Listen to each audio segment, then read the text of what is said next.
Welcome to the beginning of St. Vincent de Paul Heritage Week. Heritage Week honors the legacy of our namesake through a celebration of his feast day. We are so pleased to have you join us for this special luncheon where we will discuss what must be done to confront global homelessness. I'm glad that all of you were able to join us. I understand that most members of the latest cohort of the Vincentian Mission Institute are present. And if you could stand, we would like to acknowledge this group's commitment to the Vincentian spirit.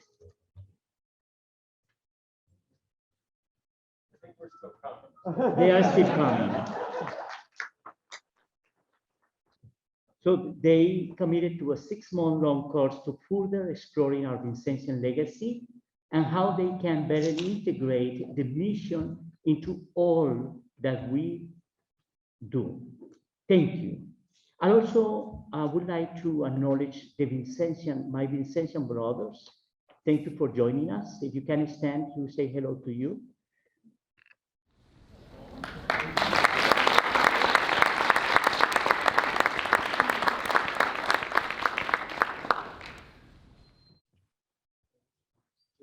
I have the privilege of moderating and introducing today's panel. All are leading figures in the fight to end homelessness around the world. I have the privilege to work with them personally in my work at the UN. Joining us today are McGreevy in London, Lydia Stazen here with us, and Jasmine Cajuste from Haiti in Port-au-Prince. Mark McGreevy will begin our discussion. Mark joined Depaul International in February 1990 as one of the first employees of the charity.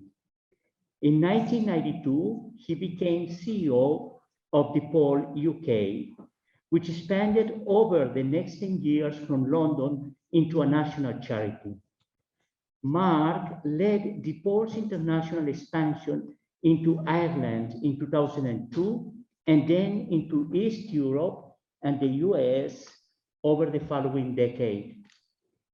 In 2014, Mark founded the Ruff Institute of Global Homelessness, and in 2017 was asked by the Vincentian family to coordinate the FamVin Homeless Alliance. As Depaul International Group Chief Executive, Mark has oversight of the entire group of Depaul charities around the world based in the UK, Ireland, US, France, Slovakia, Ukraine, and Croatia. Mark splits his time between Depaul and 2 partner projects, the FamVin Homeless Alliance and the Ruff Institute of Global Homelessness. We are so pleased to have you join us, Mark. The floor is yours. Thank you for the memo. I'm trusting that you can all hear me. And thanks for that introduction. As Memo said, I know him from the United Nations, and I think that Father Memo's vocation was slightly wasted. I think he'd have been a great diplomat, actually, if he'd chosen to take that path, and certainly did wonders at the UN for us. So we're grateful to him and grateful to speak today. So as Memo has explained, I kind of have an overview of all 3 projects that you're going to hear from today. And I'm going to try and talk a little bit about my work over the years. I'm going to talk a little bit about the overview of what I see as the causes of street homelessness globally. And then I'm going to share a few thoughts on what we might have to do if we're genuine in our intention to actually end street homelessness across the world. But I thought I'd start with a picture of some geese. And I'm going to ask the audience, and you're lucky because you look very distant to me. I just wondered if you could put your hand up in the audience if you're a bird watcher of any kind? I know that people don't like to admit this, but put your hand up if you birdwatch. Oh, there you are. I can see a few people doing that. And those of you who are bird watchers might know that in February of every year, the Audubon Society has something called the Great Backyard Street Count. And every year they assess the numbers and the species of birds in gardens during this month of February. But what you might not know is that a similar exercise takes place in over 100 countries around the world at the same time. And in collating all of that international information, environmentalists can tell whether numbers of birds and species are going up or down, and whether the cause of that is natural disaster, whether it's man-made. But anyway, what they have through that data is the room to intervene and to do something about it. And the reason that I say that is, in a sense, we know much more about the number of birds in the world than we know about the number of street homeless people in the world, which is interesting. Lydia will talk more about this in terms of our work with the United Nations, but it's just a starting point to say that very few countries talk about street homelessness, and even fewer have a definition and a measurement of what they mean by street homelessness. So remember that. Remember that. Next slide, please. I've been working with homeless people for over 37 years now, starting as a volunteer. I was a teacher and started volunteering in a day centre run by the Daughters of Charity. And then I left teaching and became a staff member within a day centre, and then within a hostel for young homeless people, and then a manager. And then 32 years ago, I got involved with this new charity called Depaul UK. I was one of the founders, as was mentioned, but the actual founders themselves were the members of the Vincentian family, the Congregation of Mission, the Daughters of Charity, the Society of St Vincent de Paul. And in a sense, exactly like DePaul University, we focus on those same values that Vincent himself emphasized, working with the poorest of the poor, that we believe in action, not words. Everything we do should lead to something that helps people, and that we take risks from time to time. These are all phrases that Vincent himself would have used in pursuit of his mission to the poor. And I always say to all staff when they begin at DePaul, and there's 1,000 of them now, there was just me at the beginning, there's 1,000 of us globally, that you're not part of a 32-year-old charity, but you're part of a 400-year tradition of work and of values. And that's the same is true of all of you in that room today. And this photo that I have up here is at the opening of our very, very first project in London in February 1990. And in this picture, you can see a Daughter of Charity. You can see members of the SVP. The Vincentian father is being modest and just out of sight. The dog, I think, was called Bruno, as I remember. And the figure you can see at the back, you might recognize her, is Princess Diana, who was a great friend of the charity throughout our early years, right up until her death in 1997. And in a sense, when I look at this picture, I reflect on the fact that Depaul International, only 32 years old, is just another part of that cycle of charity for homeless people that Vincent began 400 years ago. And when Yasmine speaks, she'll talk a little bit about our inspiration within the Vincentian family in our work with homelessness that came from Vincent himself. If I could have the next slide, please. So from that small beginnings of UK, when I took that photo 32 years ago, we've grown now into 7 countries around the world. And we work in collaboration, of course, with the IGH and with the Institute of Global Homelessness, with the FamVin Homeless Alliance that you'll hear about later. And at the moment, we work with about between 23 and 25,000 homeless people around the world. In the UK, Ireland, France, Ukraine, Slovakia, Croatia, and of course the USA, where we work in 7 cities, including here in Chicago. And we're just about to open our first projects over on the West Coast in Los Angeles as well. And our services have always been focused on the needs that we meet when we go into a country. So we can't be labelled really. We call it cradle to grave. Everything from mother and baby units in Ukraine, where if you're a homeless mother with a baby and you're on the streets, the baby will be taken away from you and you've got 3 months to find a job and accommodation, or they go up for adoption. So very difficult straits that people find themselves in. Right the way through to young people in the UK who become homeless and arrive with us, to drug and alcohol addicts in Ireland, to mentally ill people in Slovakia, to veterans in the USA, people leaving prisons in the USA, even homeless university students in the USA. So we kind of have a good international understanding of homelessness, but that's been taken to a new level by our involvement with the Ruff Institute of Global Homelessness and by our work with the FamVin Homeless Alliance, where we've extended that reach into Africa, into Asia, Latin America, Australasia. And it won't surprise you to hear that there are street homeless people in almost every city that we visit in the world. So what causes this? Well, let me try and give you a very simple visual representation of it. If I have the next slide, please. So this is the bathtub, this was actually used as a kind of a symbol of homelessness by Baroness Louise Casey, who's the chair of the Ruff Institute of Global Homelessness, when she was being interviewed by Tony Blair for a position in government looking at homelessness as an issue. So I'm asking, how many people, please put your hand up, how many people in that room have ever had an overflowing bathtub in their house, seen water coming through the ceiling? Put your hand up if you've had an overflowing bathtub. Gosh, America's very good. If I said that in the UK at behalf of the House, it might say something about our plumbing systems, I don't know. But I have a daughter, it's happened to me 3 times. I repair ceilings more than other people plant things in the garden. But just imagine for a second that you do have an overflowing bathtub and you've got water coming through your ceiling in the living room and you dash upstairs. What would you do faced with that situation? Well, the first thing you would do, wouldn't you, would be to turn off the water. That would be the first thing that you would do. You'd turn off the faucet. The second thing you would do is that you would reach into the bathtub and you would pull out the plug to let the water release.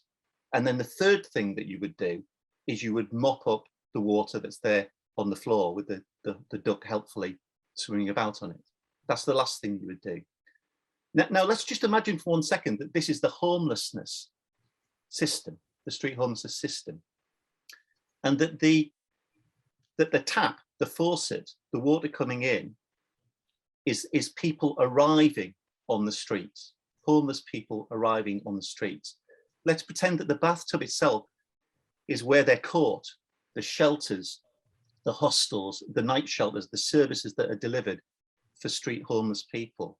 And let's imagine that the water on the floor is the people that we find on the floors of our city, the homeless people that sleep out on the streets. What we do when we rush upstairs to deal with this system of homelessness is we don't turn off the tap. We don't empty the bathtub. What we do is we mop up the water. That's how we deal with street homelessness. So if you want to resolve street homelessness, you have to think about prevention. How do you turn off the tap? The second thing you need to think about is the services itself. Is the system working? Can we empty it quickly so that other people can come into it? Can we resolve people's problems in a fast track way so that it doesn't overflow? And then thirdly, we need to think innovatively about those people who do arrive for different reasons on the street. So I just want to examine those three areas really of prevention, of services, and of people on the street. If I can have the next slide, please.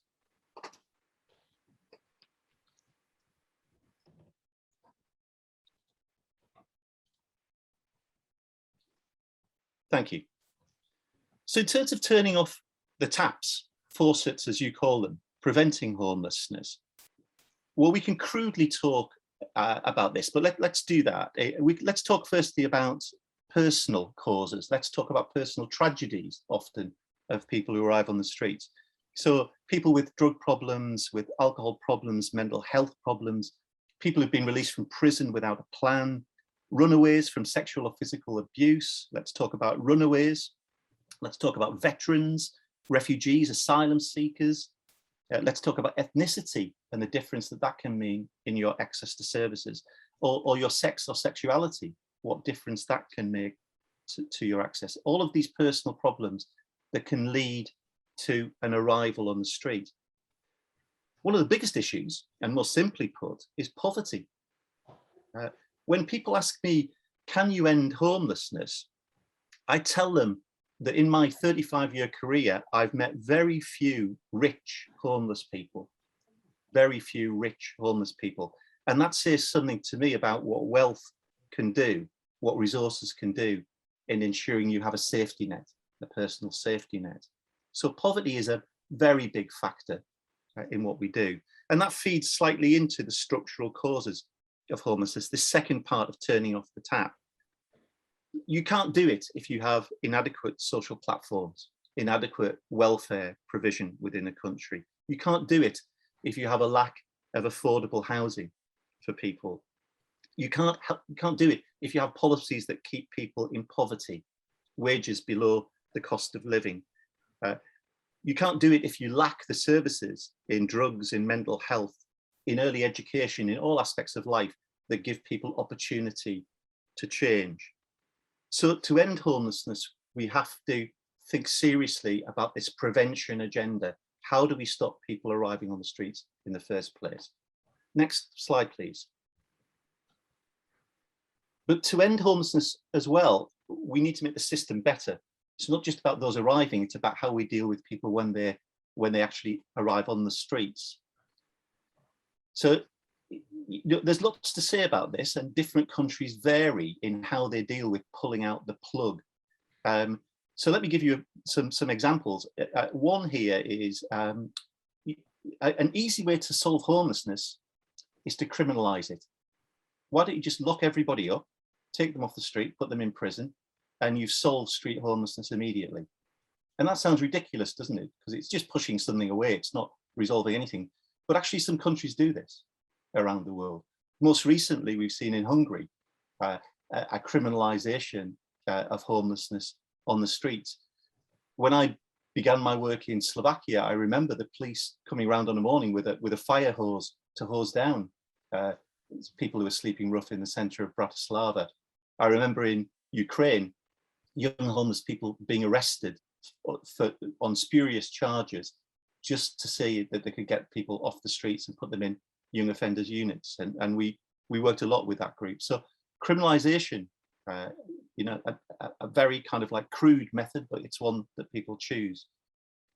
Another thing to think about is in relation to this systems thing is around the balance between responsibilities and rights.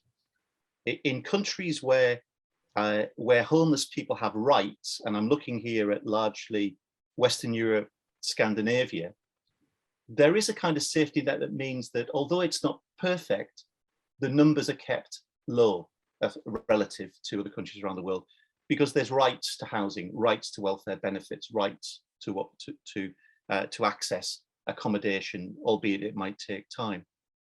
However, in other parts of the world, if we look at Eastern Europe, if we look at certain parts of Africa and Latin America, Asia, and the United States, there is a sense that homelessness is built on personal responsibilities. You got yourself into this mess, you get yourself out of this mess. And charity is a stepladder towards doing that. So systems are built around these concepts of criminalization. Will that work? Rights and responsibilities, what's the balance? For me, I think there is a balance between rights and responsibilities. Both have their place in this, but to get the balance right is a difficult one.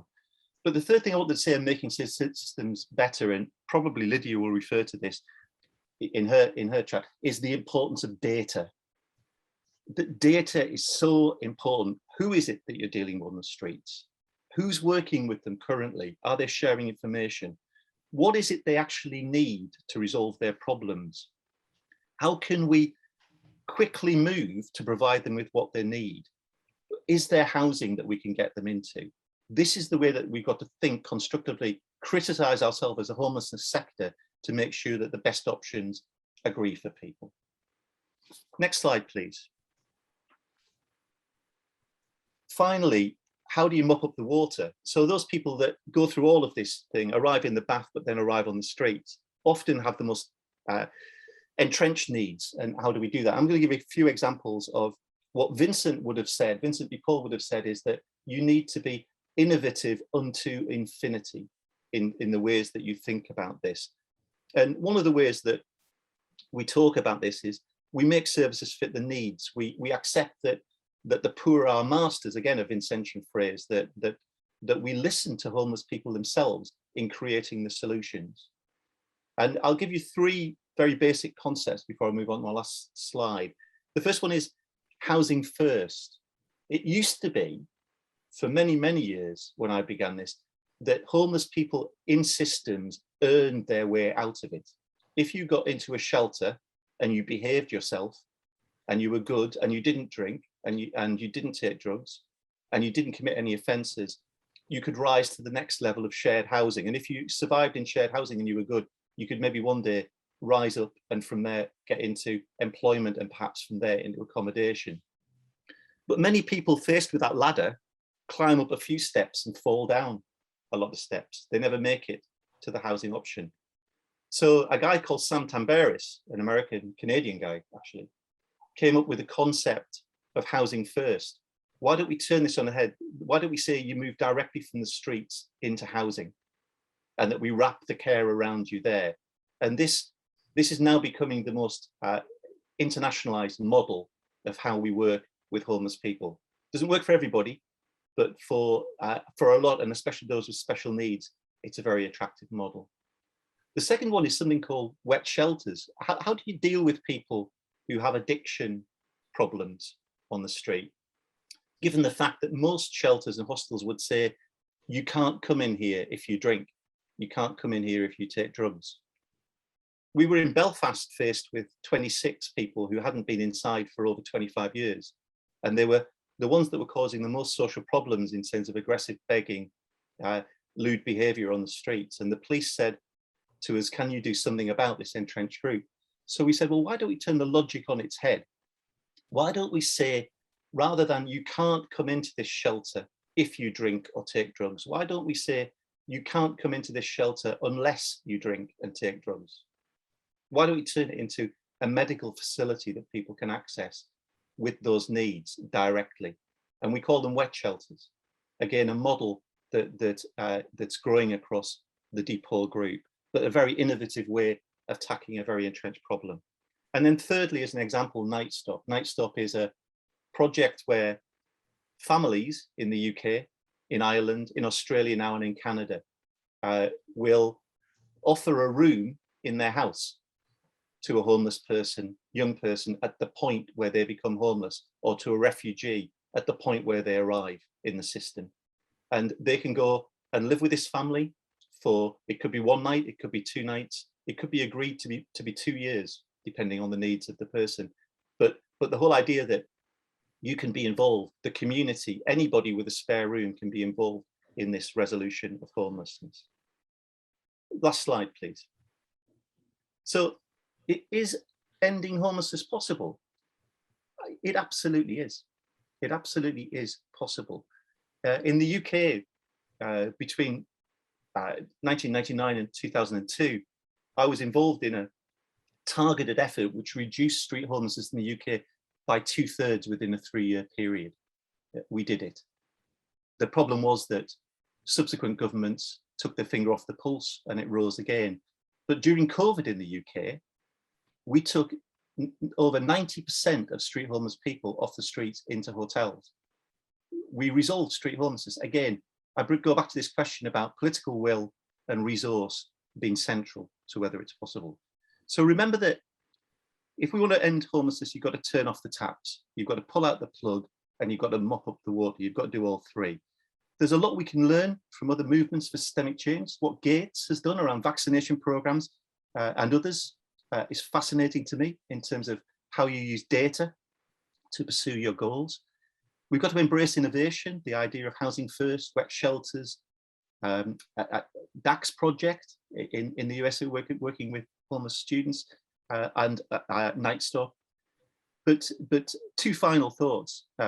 We've got to make it unacceptable. This is the way that politicians take root. They make it unacceptable. When I was a young boy visiting Ireland, visiting family over there, it used to be perfectly admissible for you to drink and drive.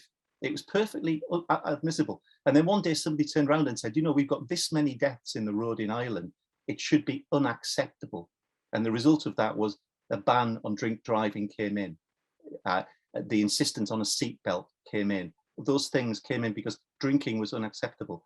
For using in America and for us in Europe, smoking used to be everywhere, including on airplanes, on trains, in bars, everywhere. Then all of a sudden we woke up to what it was doing to our health and it became unacceptable. We need to think in the same way. We need to make homelessness unacceptable. And my final thought is that people say, what can I do? Well, I can say to you, you can do something today. I've lived and worked on the campus that you're in at the moment. And I know that there are homeless people very close to where you sat. When you walk past, just say hello to somebody. That'll make their day altogether. And that's the first step towards ending homelessness, is just making sure that they feel that you're on their side and they're your friend. Thank you from me. That's enough. Thank you.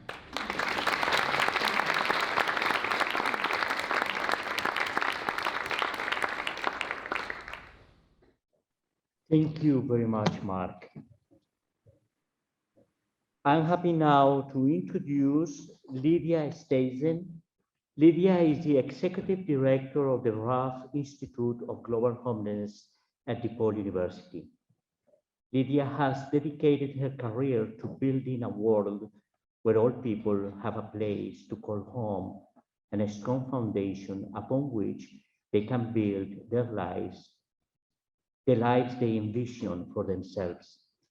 Immediately prior to joining the Ruff Institute of Global Homelessness, Lydia served as Vice Chancellor of Advancement and President of the City Colleges of Chicago Foundation, where key achievements included establishing a major fund for students' basic needs, emergencies, and securing funding for a college-wide response for students experiencing homelessness. Thank you for being here and welcome, Lydia. Good afternoon, everyone. I think it's really fitting that this is my sort of first event, and it's great to see some familiar foreheads out there in the crowd. All right. So I think, everything that we do at IGH is really an embodiment of the Vincentian values. And this is an image that our team comes back to a lot, which is St. Vincent and the Beggar. And there's some really wonderful writing on this image that came out of some folks connected with the mission and ministry team around, how St. Vincent is seeing and recognizing Jesus in those who are most vulnerable among us. And, those great Vincentian questions around what must be done, and those thoughts around it is not enough just to do good, it must be done well, is also kind of a touch point for our team at IGH. So when we think about tackling a giant issue like global homelessness, we've come up with 3 strategic priorities. And we've used the tagline, see it, solve it, share it, to describe what it is that we do. And so this first bucket, see it, is really around our work with the United Nations, which I'll talk a little bit more in depth, but it kind of clicks into Mark's example around the geese and how is it that we collect data and describe the problem of homelessness globally. Solve It is our work with 13 different cities around the world. And this really, again, kind of clicks into Mark's example around the bathtub. How do we fix the sort of overflowing bathtub in these different communities? And then finally, sharing it. What's working? Where is it working? How is it working? And how can we share that so that everyone around the world who's interested in this issue can do the work sort of better, smarter, faster. So we'll talk a little bit more about each of these areas. So one of the things that IGH did in the very beginning was to work with some really preeminent scholars in the area of homelessness, including Dennis Culhane at the University of Pennsylvania, who is responsible for the report that goes to our Congress every single year about homelessness. So again, kind of the leading academics in this space, to really put together a flexible framework to describe what homelessness can look like across different contexts. It does not look the same in every single community, but this provides us with sort of a common framework where each of the communities where we work can look at this framework and say, okay, this is the problem that we're trying to address. You know, it's people sleeping on the streets, or it's people who are staying in the night shelters and need to be moved on to their permanent accommodation. And so this has been a very helpful tool for us in that area. We've used that framework to define homelessness in our advocacy with the United Nations. So right now, the 17 Sustainable Development Goals completely exclude the issue of homelessness. There are 169 indicators that fall under these 17 goals. Homelessness is mentioned nowhere. And we know, what you don't define, what you don't measure doesn't get addressed. And so even though having no poverty, having good health, having sustainable cities and communities, even climate action connects to the issue of homelessness, but it needs to be explicitly addressed. And so that's what our advocacy at the United Nations is about. It's about changing that dynamic. It's about seeing through the language and through the data our most vulnerable neighbors. And so in 2017, Father Memo actually founded the UN NGO Working Group to End Homelessness. There's a lot of wonderful Vincentians who serve on this committee. And through that group, we advocated for a UN resolution on homelessness. It was the first policy resolution on homelessness that the United Nations had ever issued. And it actually adopts much of IGH's framework for defining homelessness. So just to go back, the UN resolution actually uses that green bar across the top to say, this is what homelessness is. And so once that language is in there, we can begin to have a shared understanding of the problem that we're trying to address. That resolution also calls for data collection on homelessness. Right now, we can't answer the question, really, how many people are homeless globally, because not all countries define it and not all countries measure it. And so I'm really happy to say, you might have seen it in Newsline, that IGH recently signed a formal memorandum of understanding with a United Nations agency that's responsible for Goal 11, to really continue to increase awareness of homelessness within the United Nations, including how we're going to work with member states to define and measure homelessness. So it's very exciting work, and we couldn't have done it without the partnership of the Vincentian family and our joint advocacy there. These are the communities where we work around the world. You can see we have 13 different communities representing 6 different continents. And so each of these cities, they're almost field laboratories for us in a way. They've used our framework to define what homelessness looks like in their community. They've all set a particular goal, a measurable goal for how they want to address homelessness that makes sense in their context and what they'd like to achieve. And then IGH, it's our privilege to really support them as they make progress towards that goal. So, do they need connections? Do they need to speak to different experts or consultants? Do they need us to help them with their fundraising efforts? Like, what is it that they need to do? And I'm really happy to say that through the pandemic, actually, our community in Glasgow, Scotland has reduced their street homelessness to less than 5 people. So they were able to make some tremendous strides through the pandemic, and so we're working and kind of studying with them what how did that happen? How can we share that with the other communities that are a part of the cohort? So we're seeing some really excellent success, both before and during the pandemic. And then finally, sort of our share it strategy is, it's about spreading the good news. What's working? Where is it working? Why is it working?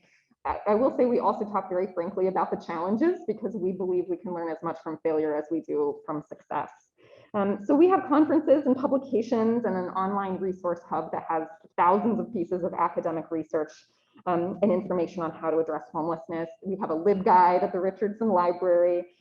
We recently launched our online community of impact, which is a guided webinar series. So we choose a particular topic to go really in depth on with expert interviews and additional resources that get shared with all the attendees. And we have a really wonderful global community that connects to talk about these issues.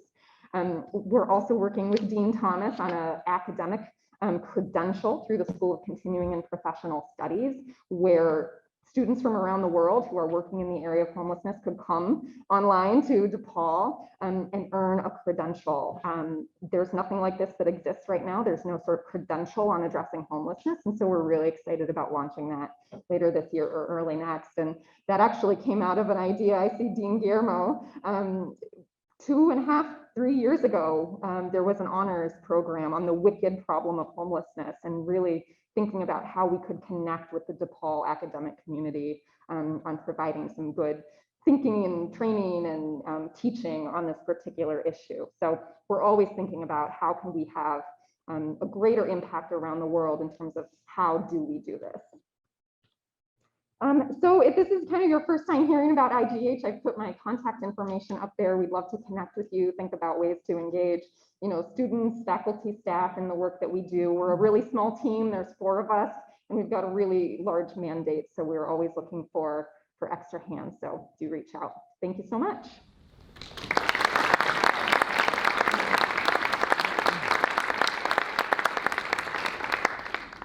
IGH was really essential for all the work the Vincentian family have been doing at the UN and advocating to end homelessness. So thank you very much, Lydia. Finally, I'm so pleased to introduce you to Jasmine Cajuste, a native Haitian. I met Jasmine when she was a student in a graduate program at Depaul. Jasmine currently serves as a project development manager for the FamVin Homeless Alliance. From 2011 to 2016, Jasmine was a member of the Vincentian Family Collaboration Commission, a team that coordinates a unique training experience designed by and for the Vincentian family to learn together what strategies can be used to collaborate in the Vincentian struggle against poverty. After contributing to the conception and launching of Stazen in 2009, she participated on the board that helps coordinate the Vincentian efforts to alleviate poverty in Haiti. Later on, in April 2013, she worked for 2 years with the Vincentian Family Haiti Initiative as the education coordinator. In this function, she implemented and coordinated a two-pronged project that first provided a daily hot meal in 17 schools of Port-au-Prince and the Central Plateau. Second, helped raise the level of education to teacher training.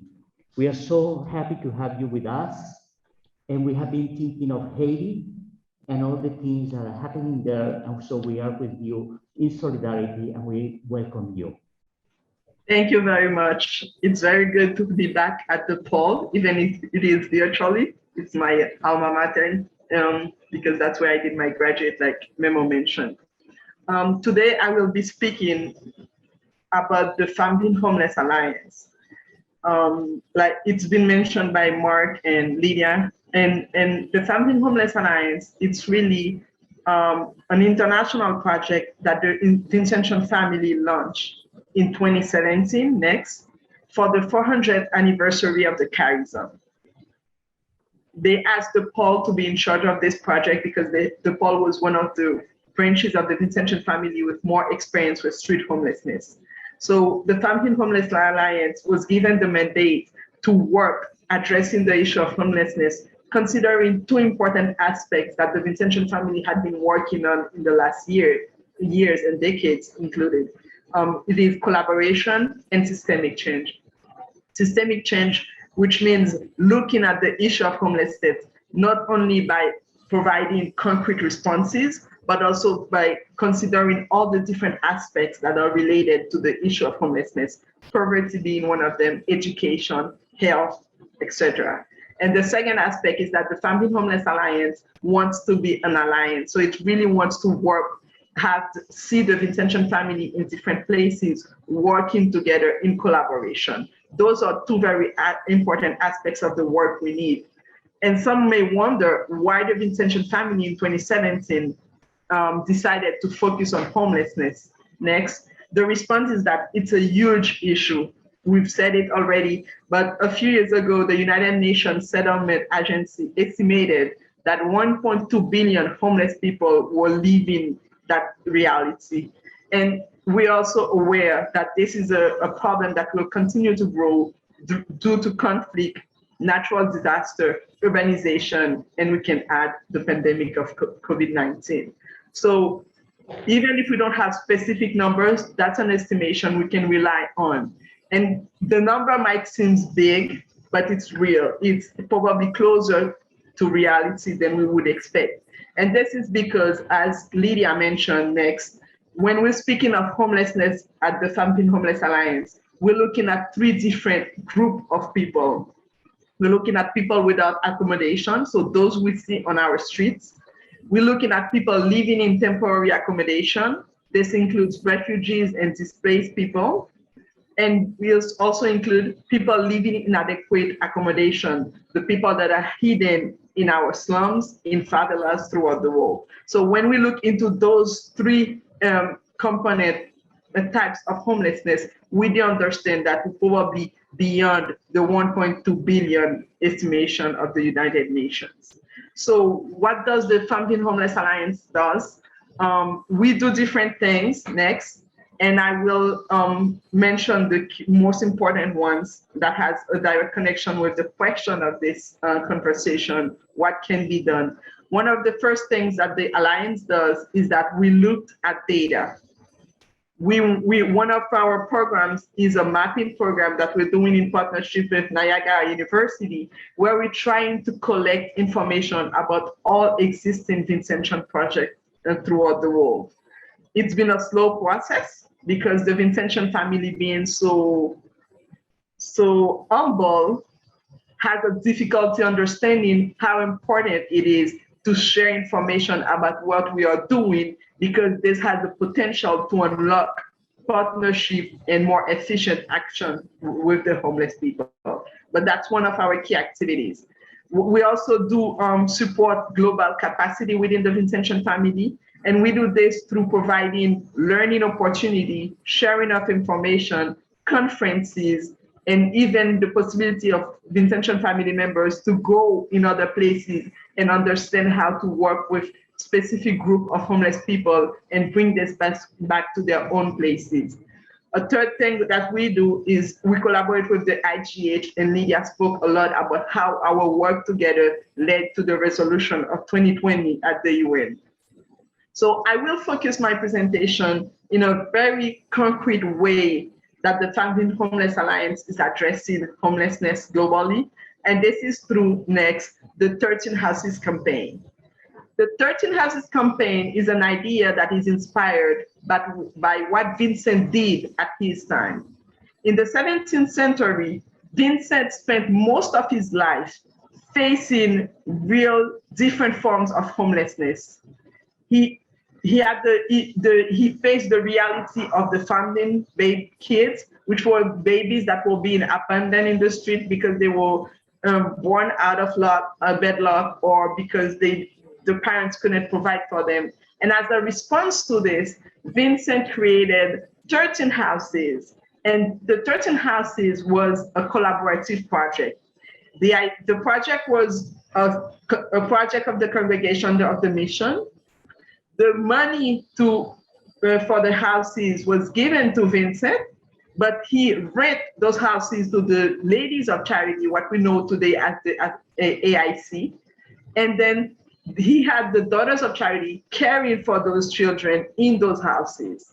So and we also know that Vincent worked with the refugees of the Alsace-Lorraine War in France, and he also worked with different group of people in the Paris area, especially in the Jesus Hospice, where he would provide training to people so they could get a job and find their way out of poverty. So looking at this Vincentian, as this response of Vincent to homelessness at his time, the FamVin Homeless Alliance, in discussion with other people, came to the realization that really collaboration is the default position of the Vincentian family. That's the way we do things. That's the way we do things better. So we wanted to propose a very concrete way to respond to homelessness. So we launched in November 2018 the 13 Houses campaign, where we invite the Vincentian family throughout the world to come together, reflect together, and do something to address homelessness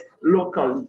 And what is interesting about the about the 13 Houses campaign is that it's a metaphor. We're not asking the Vincentian family everywhere to build 13 houses. We just launch an idea inspired in our Vincentian tradition, and we ask them to give this a different shape to this according to the needs where they are and according to their own capacity. So, and always, like we said earlier, with a perspective of systemic change. So this gave birth to some amazing projects throughout the world. I would love to be able to share many of those projects, how they started, the idea behind it, how they make it work, but it's not possible within the time we have. So I will focus on a few projects that kind of give a sense of how those 13 Houses projects who are part of the campaign are very different and yet part of a global movement of the Vincentian family to end homelessness. Right now, after launching the campaign 3 years ago, the campaign had as a goal to bring a home to at least 10,000 people through creative and long-term solution, through global partnership and local collaboration, and so that everybody could experience safety, community, a sense of warmth, hope, and a future. And this took different shapes throughout in different places in the last 3 years. But currently we have 46 countries engaged in the campaign. We have a total of 72 projects throughout the world and about 7,000 people who already found a place to call home. I will give a few examples. The first one is a very small scale project done by a member of the Vincentian family in the Philippines. She lives in an island where the Vincentian family is not present, but that's where she lives and works. And she started asking herself, what can I do about the 13 Houses campaign? And she launched the project, Just One House. She said, one house at a time, I can improve the lives of people in the area where I live. So she reached out to family members, to friends, to Vincentian organization, and launched that initiative where, with the help of local people, hiring a carpenter for 1 week only, and with the support of the beneficiaries themselves, they managed to transform the life of those families by providing a solid house where they can live. And this is just the example of the first house she did, Ana Maria did a year ago, where you can see the house before and the family in front of the new house. And now she's currently building house number 17, which is amazing because it's really one person behind it, but being able to mobilize all the resources that are available around her. Next. The second example of 13 Houses project I'd like to give a bigger example, where in the case of Mexico, in 2017, you might remember there was an earthquake in Hueyapan, and the Vincentian family came together and said, what can we do? So they agreed to build 9 houses at the time. And when the 13 Houses campaign launched, they added 4 more houses just to have the 13 houses, as the name of the campaign said it. And you can see one of those families accessing the entrance door of their home. In Guatemala, in 2018, there was a volcanic eruption of fuego in the city of Guatemala. And the Vincentian family once again ask themselves what can be done. And this project is led mostly by the Daughters of Charity, but in partnership with many different organizations, the religious in Guatemala, the UN funds, people from Guatemala who live abroad and wanted to help. People locally, they managed to house 32 families in a village the families decided to call Bienvenido a Casa, welcome home. So you have a picture of those families on the day of inauguration last July. Those examples are show that sometimes the Vincentian family comes together and is able to support different families together. And oftentimes this means for them going beyond what they would ever imagine doing in their own reality, but mobilizing resources, help, advice from the FHA and other partners, they're able to do those sort of projects. And it's also very important next to mention that the 13 Houses campaign is not only about providing houses, like you've probably heard already about the DAX program of Chicago. This program is about providing housing to students, but also providing all the support they need to complete their studies. And the other two pictures you can see is a 13 Houses project in Kitale, in Kenya, that is addressing the issue of street children. The sisters have set up a day center where the young people can come, wash their clothes, get a shower, they have a locker, and they also receive advice and get all the support they need. And they manage to have some of those kids go back to their families, stay with their families, and go back to school. So the 13 Houses campaign is not only about building, but it's also about all the support that is provided to an individual at risk or in a situation of homelessness to transform their lives. And we also have the next very big scale project of affordable housing.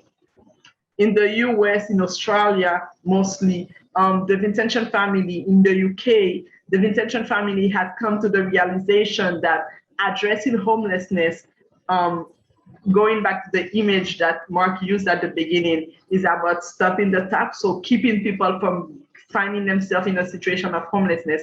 And this can be done through supporting affordable housing. And we have multiple examples in the US, in Australia, the St. Vincent de Paul houses, which is a branch of the Society of St. Vincent de Paul, has so far built 500 units for families who can afford a housing price that is below what is on the market, but that is within their income capacity. And we have similar programs in the US. In Germantown, we have the Vincent Homes, where houses that are being abandoned, that are not used, are being bought, repaired, provided with solar panels. So the families that come in, not only do they get a house that they can afford, but they also reduce their electricity bill thanks to the solar panel that helps them become energy-wise independent. So these are a few of the examples I could share. Like I said, 72 projects, I would love to say a lot about them, but I can't within the time that I have.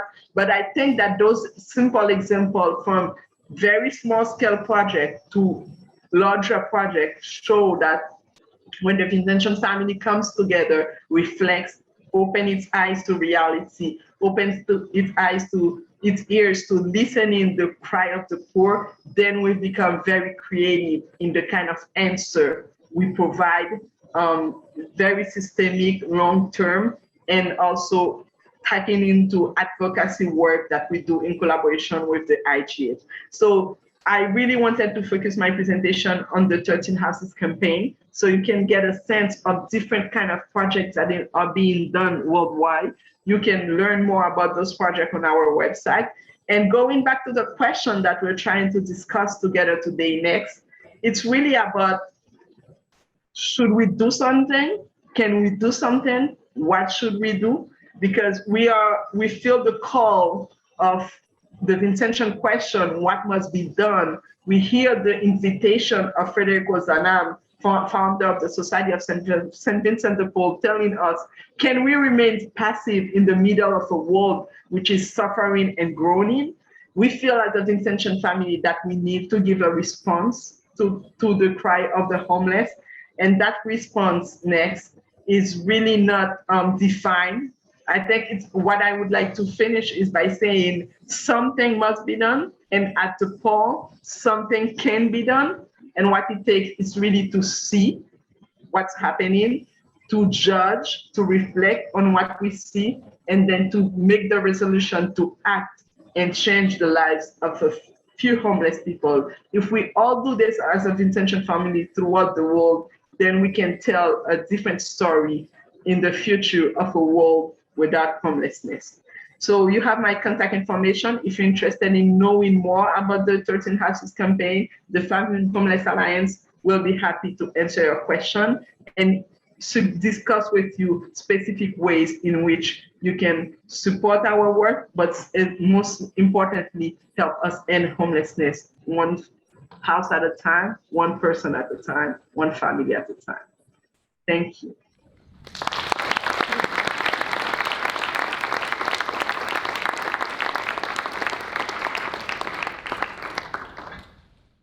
Thank you very much, Yasmine. So with this event, we are at the beginning of the Vincent Depaul Heritage Week. So you see the theme bring us to a move, as an invitation for us to move from memory to commitment. We remember Vincent committing ourselves in the transformation of realities that are affecting people living in poverty today in our world. I'm going to open the floor for probably just one question to respect the time of everybody. Somebody has a question for the speakers? Okay, thank you. So you have the information. I would like to invite Dr. Esteban to deliver the closing remarks of this event. Thank you very much.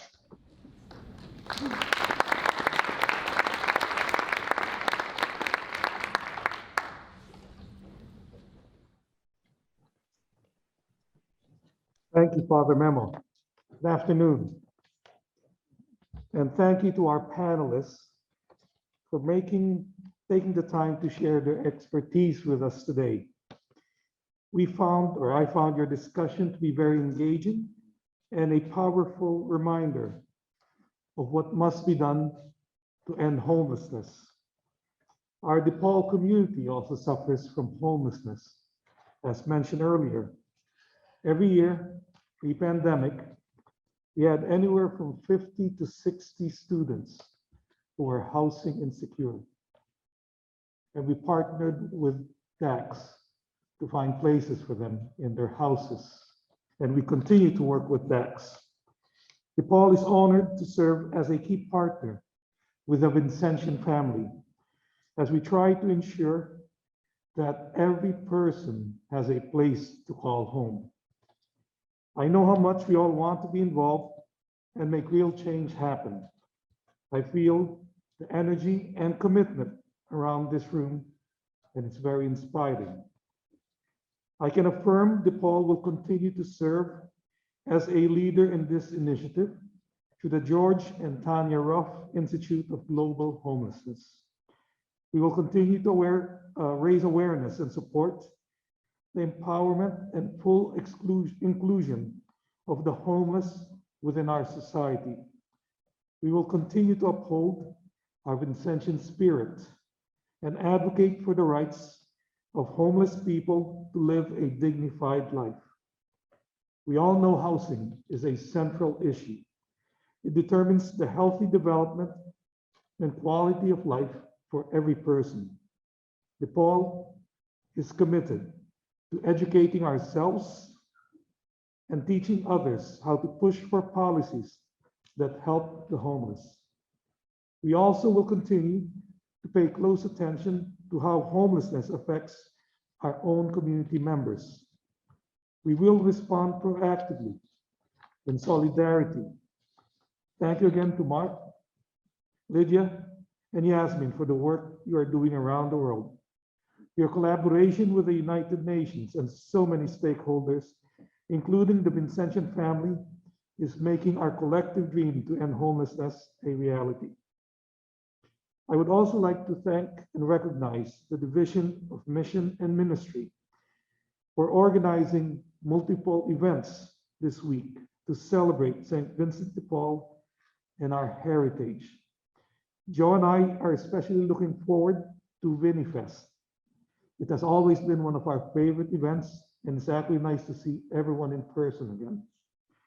Thank you everyone for joining us today to celebrate the life and legacy of St. Vincent de Paul. I'm grateful for this opportunity to be together. Please enjoy the rest of your day.